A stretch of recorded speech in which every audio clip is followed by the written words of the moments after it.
What's going on, everybody? It's your boy Spencer. Someone hit me up in the comment section recently and asked me if I could revisit Shaddoll Dark Magician, and I can definitely do that, and I'm going to do it right now.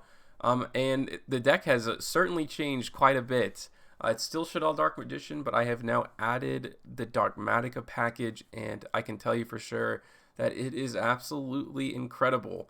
It does so much for the deck, and it just makes it so versatile. So you're going to see a whole bunch of replays. I've been playing it the past couple days, and I'm going to do some pretty insane stuff. The Shaddoll stuff is still really good. Dogmatika and Shaddoll have so much synergy. It's insane. This first duel I'm playing in is like the worst deck ever, basically. It's just like everything bad, like every just floodgate card and just evenly matched. And Nibiru is fine, obviously. All the hand traps, infinite impermanence, the mystic mines, just all of that. But this is probably what the strength of this deck is, considering how many awkward things I'm playing against in this duel right now. This kind of shows like the best part of it, because I'm able to, like, Mystic Mine is not a problem. Like, big giant floodgates normally aren't an issue, like, at all, because of cards like Dark Magical Circle and Eternal Soul. There's usually nothing you can't get through when you combine, like, Shaddoll Ruck is on there. So you got the targeting banishment without using monster effects, which is obviously pretty big. Shaddoll Ruck can send essentially anything. I run pretty much all the Shaddoll monsters, so your opponent's not going to be able to do much. There goes the evenly match, so it's like, ugh, how annoying is that? So he's probably going to send and activate another Mystic Mine, which is completely fine, in my opinion. So there we go. I just survived like a complete, bomb of evenly matched, and I'm already resetting up my board because of cards like, a Rod and all that, which are able to, you can salvage them from the graveyard, all that good stuff. Another evenly matched off the top. Then he goes for Eaters of Millions, but that's okay. I have another Rod to use in my hand, another Dark Magical Circle, and there we go, he surrenders. So through literally the worst of the worst, I was able to win that duel, which may not be the case for always, which I think is pretty nice. I think this guy just kind of sets and passes, but it isn't what I wanted to show you necessarily, or maybe it is. I run cards like Super Poly, which are just ridiculous. A lot of my side deck actually is just Super Poly targets, like hero monsters. So this, obviously I would have sided that in here. I still have Starving Venom Fusion Dragon. You can do the Eldlich one, all of that. And, still feel pretty good. So he's got the Phoenix Enforcer. He goes for the Dominance, which doesn't really do anything, although look what he stacks on top of my deck. He had a choice, and it gives me Dogmatika Punishment. Don't think I would recommend, but nonetheless, that's exactly what he did. I don't think I have normal summon just quite yet. I doubt I have anything. Let's send that to the graveyard, and obviously off the top I saw the Magician's Rod. Since I have an extra copy of Circle, I'll go ahead and do it this way, and then I can use stuff like Predaplant, Verdant, Conduit to send Shaddoll Fusion to like get my plays going even more, and maybe have gone for a game. I don't know. It would have been pretty close. Here's Zombie Eldlich. Really not the best matchup, to be completely honest with you, but yeah. Alright, so it goes for the Infinite Impermanence. That's fine. I'm going to go ahead and activate Dark Magical Circle. And I can set an Eternal Soul. And there we go. I at least have one banishment for this turn. Not the greatest opening in the world, but certainly okay. I'm going to be able to banish something, hopefully like a spell and trap. He goes right for the Eternal Soul. It's okay. I'm going to go ahead and just add a Dark Magic attack to my hand, just to plus a little bit there. He goes for the Christian Fibrax into the Glow of Bloom, and Glow of Bloom is going to give him a Baylor Drac from the deck. All right, we're going somewhere. I'm surprised he didn't set this in this column to maybe negate the Dark Magical Circle, but that's all right. Maybe he doesn't want to telegraph that he has it. I'm not sure, but okay. So I'm going to get rid of everything else in the back row. So he summons an Eldlich, which is fine. I had that other Eternal Soul already, so I'm feeling pretty good about that. And I need to start banishing his copies of Eldlich for sure, because that's the key to the whole deck, basically. He does have another one in his graveyard, but I don't want him to have that. Right now, I don't want him to have, the Omni Negate. Unfortunately, he had another trap in his hand, so he's going to be able to summon it. But he goes for the Baylor Drac. Conquistador is going to get banished to set an Elixir of White Destiny. So the Omni Negate is now online, but he's really at my mercy because at any point I'm going to be able to go through my loop to banish, right? And I'm going to go ahead and draw 1. And I can send basically the other Dark Magician Girl. I've experimented with taking out Dark Magician Girl, to be completely honest with you, so I'm not sure how I feel about that one just quite yet.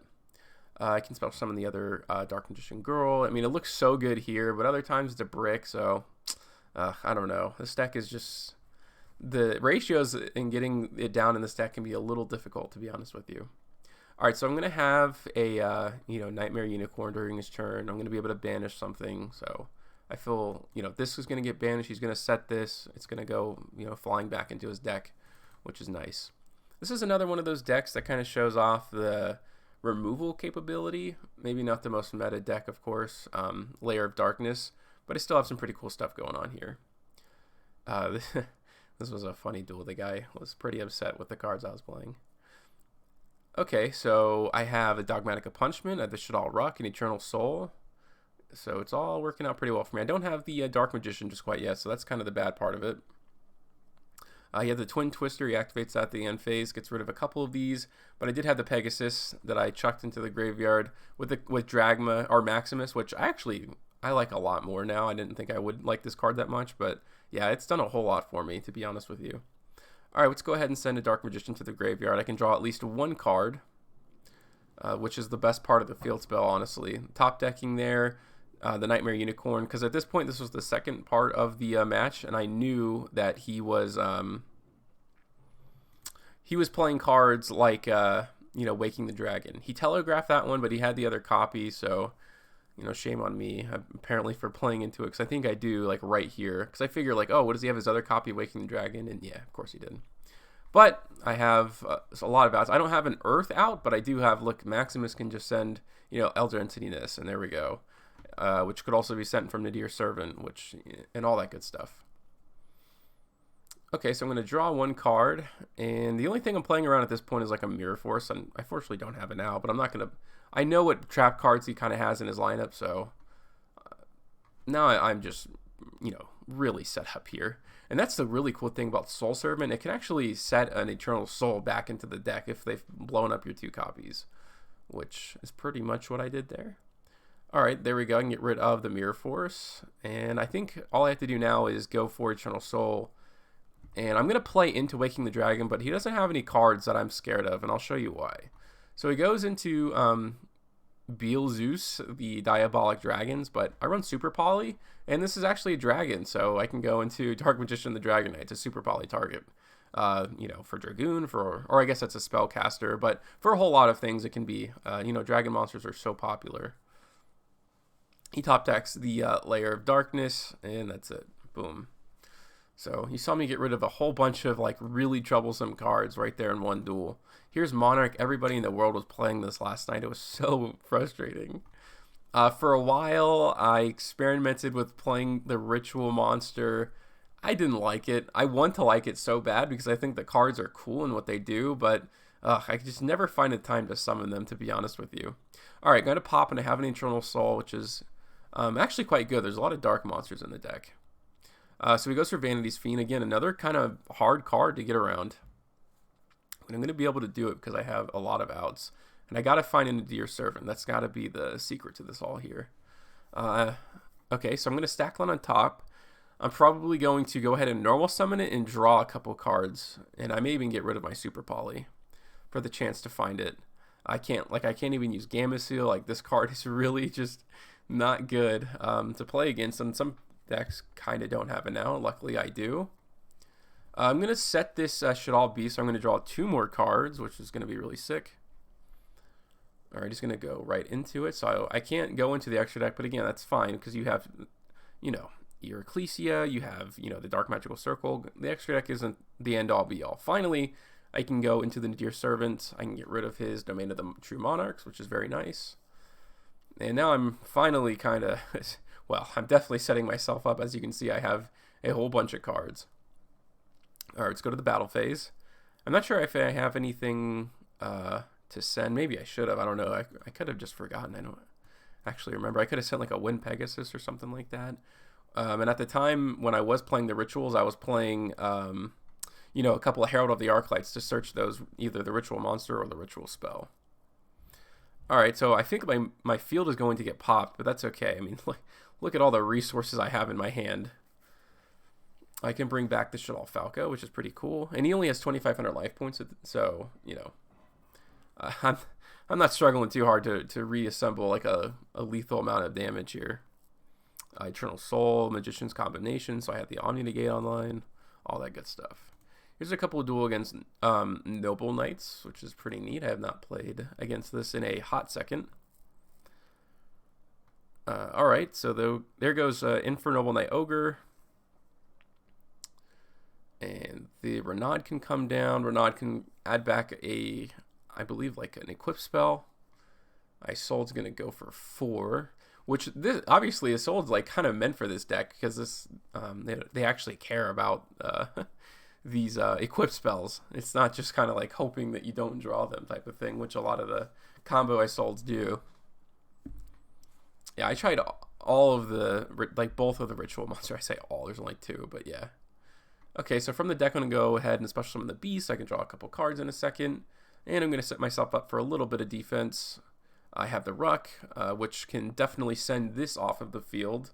So all these equipped cards obviously are going to go bye-bye. And, you know, restricting them from being able to special summon is, like, pretty tough in this deck for sure. He tries to destroy the window, but yeah, it cannot be destroyed by card effects. I'm going to go ahead and negate the effects of the brothers.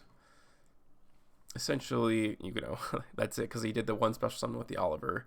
This can't be destroyed by monsters from the extra deck. I'm going to go ahead and flip the beast face up, and I can even chain Illusion of Magic there, so I definitely don't draw into it, which that's just a really cool interaction. I've used that quite a few times. Also, that interaction helps you get around Infinite Impermanence and Effect Veiler, which is super sick.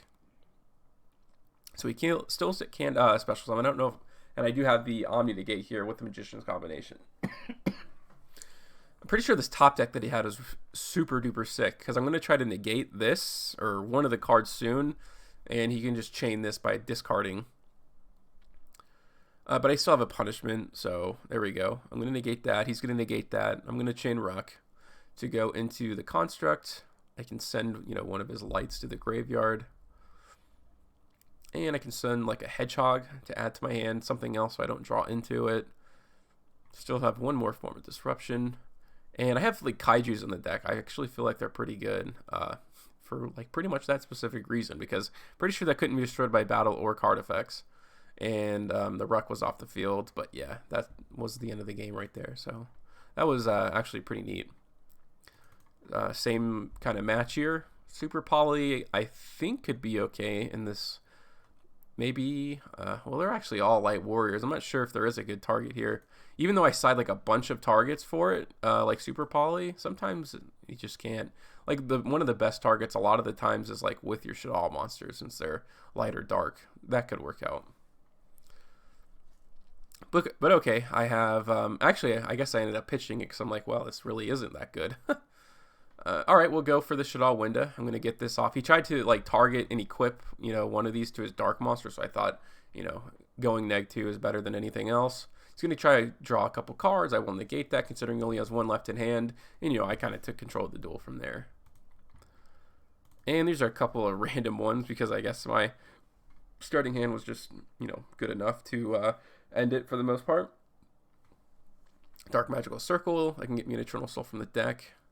Alright, so we can only special summon once, which is pretty nice. And the top deck of the Souls is what puts it over the top for sure.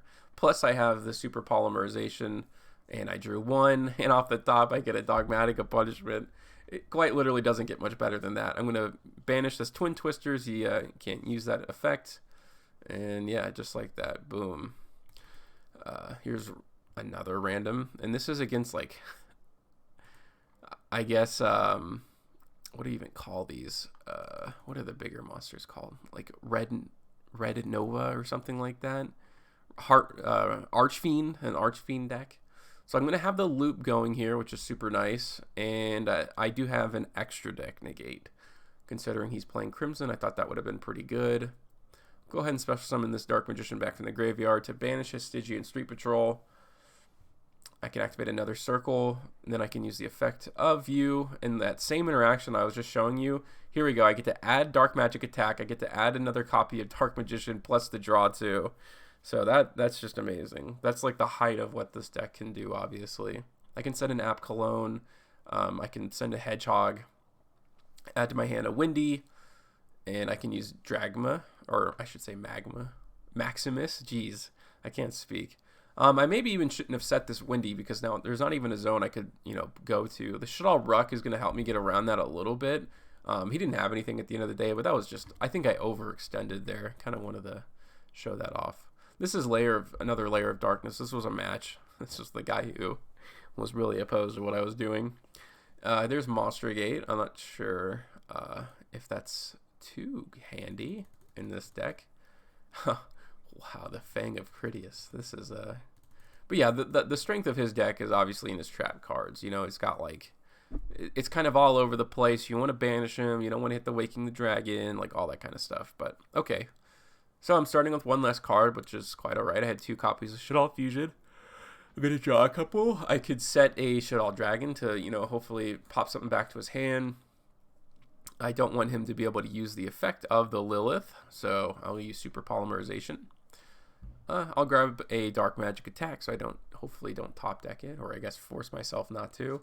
And now he's got the Waking of the Dragon, so I got a little bit of, got a little something to figure out. I'm going to destroy all his backrow, and this is where I found out he had Waking the Dragon. I tried to gain the attack, but I guess not. That's okay. I can activate Super Poly from the deck. I can go into something like Dark Magician the Dragon Knight. I can end up crashing into the Diablos because it counts as Dark Magician now, which is pretty sick. And the Starving Venom is going to end up getting rid of it anyways. Just so I don't waste the effect, I can keep gaining advantage. We're going to go ahead and special summon that Dark Magician. And now I can use Ecclesia, go into Dragma. I keep saying Dragma. Maximus. I can send a couple cards to the graveyard. I'll pop his back row, which ends up being a Mirror Force. And he's going to go ahead and set this Doom Epidemic Virus. And you remember how I said how important it was to, like, special summon the Dark Magician and get advantage when you could? Well, here it is. Because now there isn't going to be a next turn. I can just bring back Dark Magician the Dragon Knight because it counts as Dark Magician in the graveyard, since it was properly summoned first. Alright, and last but not least against Thunder Dragon here. So he goes for the Effect Veiler. That's perfectly fine. I'll go for the Magician's Rod. And, like, my loop is already set up now, thankfully. Dark Magical Circle and nothing off the top. But that's okay. So I have the IP Masquerena, which is going to end up being a banishment. And then turn into a Unicorn, which is pretty cool. He's got a really, quite the opening here for Thunder Dragons. He goes for the Phoenix. I'm going to go ahead and use the Punishment because I want to get the App Cologne. Well, I did. He ended up having the hand trap for it. He goes for the Chaos Dragon Levianeer, so he's going to pop my board. But I am going to banish it, so he's not going to have that rank 8 on the field. He left my Dark Magical Circle on the board, which I wouldn't necessarily recommend. So he has the Thunder Dragon Titan, but he does not have a way to proctor its effect. So as long as I can get rid of it this turn, it's not going to be an issue for me. Alright, so I can obviously search once again with the Rod. I have the Eternal Soul, and off the top I had gotten a Magician's Souls, which is super duper sick. So there we go. The Titan is no longer a problem. He can't protect it because it is banished and not destroyed. And off the top he ends up getting a Roar, and there goes the Fusion. So the Roar is going to go ahead and get him the Thunder Dragon Fusion once again, but I think we're kind of in the same place again, right? He's going to activate Thunder Dragon Fusion, bring out the Titan. I'm going to use Eternal Soul to banish it. So, yeah, I kind of just like had that advantage there. But yeah, that is Shaddoll Dark Magician Dogmatika. Let me know what you guys think in the comment section down below. Other than that, that's going to do it for today's video, and I'll see you guys next time.